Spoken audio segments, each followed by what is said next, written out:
Hey everyone, we are back again, and we have the 40th anniversary Dungeons & Dragons cartoon figure of Presto. He comes with the die. It looks like a four-sided die.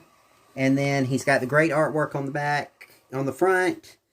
And then on the back, it shows the other figures that were in Wave 2, which are Eric and Sheila. And then it shows the things that he comes with. He has his hat. He has the triangle one. Spell casting, yeah, four-sided die. No, 4 is this one. No, that's 6. That's 6. Yeah, 4. So, and then he comes with the magic spell casting hand, and it looks like a smaller spell. So, but I can't tell what that is. It looks like some kind of helmet. Looks like a hair. Oh, it's a hairpiece to hold the hat on. Oh, okay. For the extra hair. Okay, yeah. All right, so and as you know, we already have the other figures right here. Go watch all the reviews on our channel. So like, comment, and subscribe to see more. All right, let's go ahead and open this up. Oh, and don't forget, he has the cool artwork on the side here. That is a diorama. If you collect them for the boxes and line them up, that's pretty cool. It'll give you a background scene. And let's see, we have. This is the last one in this series, so we will cut his box open. Alright, so these are Hasbro's attempt at plasticless packaging. I don't know, I think they said they were going to discontinue that because it stopped sales or something, but... Oh, did it? I think it did. They just laid off a bunch of people too, remember? Yeah. So, yeah, I don't know if they're going to... I kind of like that it's plastic free, but at the same time, it's like, you really need a window to see action figures. They just don't sell as well. Yeah, like some of these I wouldn't have bought. Yeah. If I could have seen the face on a couple of those, yeah, like this one, I would have said that the eyes didn't line up enough for me to purchase it, and would have probably picked a different one that was on the shelf. Alright, so there's some child warning instructions. So we're going to open up this little bag. It appears to have the spell. Gosh, that's a heavy piece of magic. Oh wow, it is. His hat, which is pretty cool. Oh, it looks like you can put the spell in the hat as well. See, so the magic can come out of the hat. Yeah. And then it also has his hairpiece that holds the hat. Which is odd that it needs a hairpiece to hold it. But I think that's so if you display it, it'll stay on. It's not for playing. And it holds his hat in the perfect position for him. Mm-hmm. It doesn't spin. It's got a key-shaped... Although these look cartoony, I would just use these for display, not play. Others have mentioned that they do have weak joints. They are fairly fragile. Yeah. But they don't have a lot of mobility either. The harder plastic for the outfits. Come on, Eric. Turn this way. The harder plastic on the outfits make them a little bit harder. Why is the unicorn tangled? Hold on. So, what is the unicorn doing to Eric? He was kind of holding him down for weight. I had him precariously balanced. Okay, so this one has very similar articulation. He's got an elbow joint.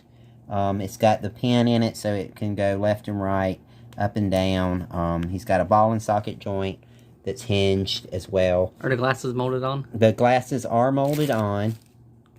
See that hairpiece come off. Is he bald or does he have a weird shaped head without it? Let's see. He's probably got a weird shaped head without it. Does it come off or does it just go over that one? Yeah. It may just slip over. Nope, it comes off. Oh my god, that's even creepier than the Dungeon Master. So he can go bald. So he's Dungeon Master's child. And he's got... And he has the same pointy finger. And he does. So, well, not the same, but it looks similar. He's pointing his finger the same way as the Dungeon Master. So did that snap on pretty? On and off pretty easy or hard? It was a little difficult to get it off the first time. So it's on there good? Yeah, it's on there pretty tight. You're not gonna have to. It's got a good grip on his head. So when you put the hat on, the hat is perfect. It lines up just like it always did in the cartoon. He's got his spell casting bag here. that is his hairpiece for the non-hatted head. And then he's got his legs. Oh my gosh, and I just realized I need about 3 of these because I could so use these legs for Twiggets. Put these legs on the... Comment below if you don't know what that is. Okay. Alright, so he's got knee articulation. He's got a single joint. Oh, that's odd because everyone else has a double joint. Yeah, even the little one has it. Is it a hidden double joint? No. But of course, this one you're not going to be able to do a whole lot with him. Oh, so, that looks so fragile. Yeah, he's this one is the one that I would be scared of breaking. Yeah, he does seem to have a bit of... Yeah, they're very fragile. The ankles are a good shape. Oh, his feet look like Robin's from Batman and Robin. Or Peter Pan. Yeah, or Peter Pan. So, this will make a good custom figure. Let's see. Definitely the skirt cape thing, magician's cloak thing, is gonna hinder a lot of the movement. So he's not gonna be superposable, but he does have great movement with his arms. And let's see if we can get the spell. Ah, the spell can come out of his hat as well. Let's see what it looks like on his hand. On his hand. Let's see, does this one? So, he can hold the spell in his hand. The lighter one will be easier to put in his hand. The bigger one is definitely...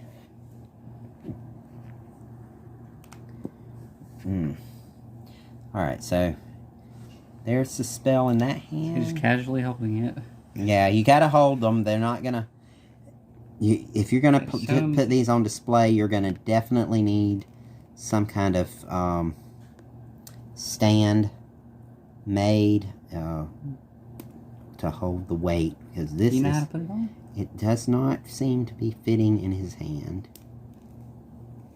Okay, so...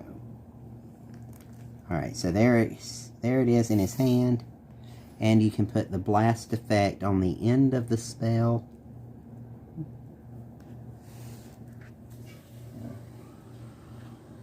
So it clamps around. So where's the box at so we can see what it's supposed to look like? It clamps around the spell so that it's the blast. It doesn't look like it's supposed to look like that. Yeah.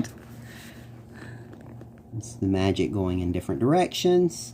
And if you can get him to stand, he's never going to stand on this carpet. So where's the box at? So here is the box. So you did it completely wrong. Oh, the spell wraps around his hand. So that's not how it goes. That looks like he was vaping or something and it just died on him.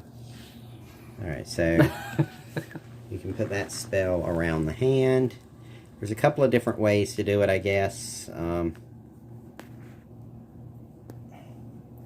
But it really is not easy to work with this spell. It's an odd shape, so getting it in exactly the right position is going to take a lot of work.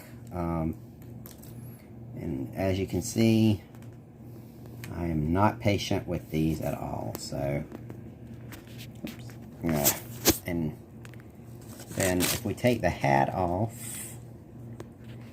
the hat will allow the spell to blast out of there as well. Weird.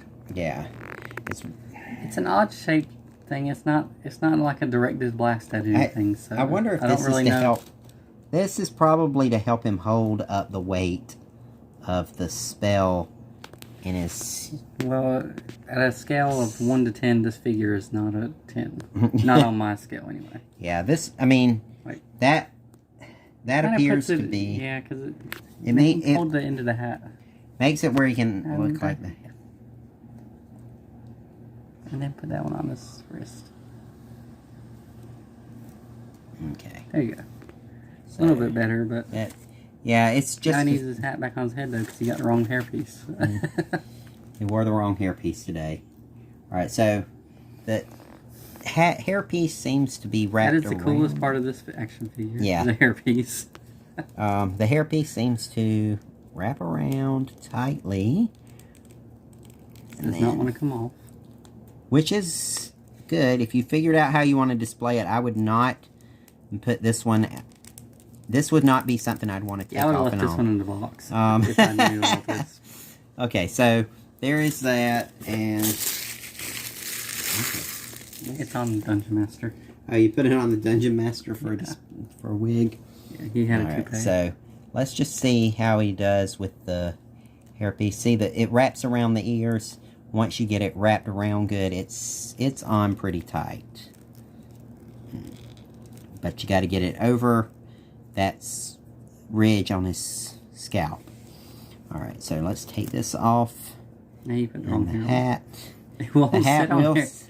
The hat will not sit on there on its own. So you definitely are not going to want to lose the hair pieces, because that hat will not stay on. But if you want to display him with the hat in his hand, conjuring a spell or two, let's see.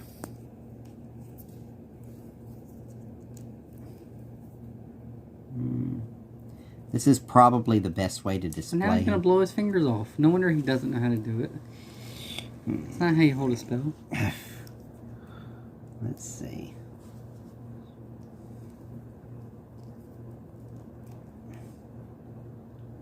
Okay.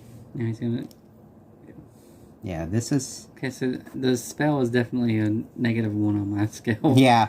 They should have just done a blast effect or like fire a blast shooting or something. Would have looked a lot better. But, I mean... Make it like a flamethrower or something. It would look a lot better. This way he can hold his hat. And I think the spell was designed to make it look like he was conjuring it and controlling it with the other hand. Okay, now that looks a little better. Yeah, that looks a lot better than what we've had so far. But it's like I said, with the spell being as heavy it is, he's going to be very difficult to stand up. They do have pegs on the bottom that you can use to make them stand up. And if there's anything else that we need to look at on this one, I mean, he's pretty cartoon accurate. His waist has articulation. His head has good articulation to the left and right.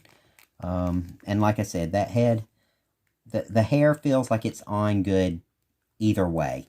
Like, once you've got a hairpiece on, you might want to leave that one on. Comment below which one's your favorite. And we'll see you next time. Thanks for watching, everyone. Bye.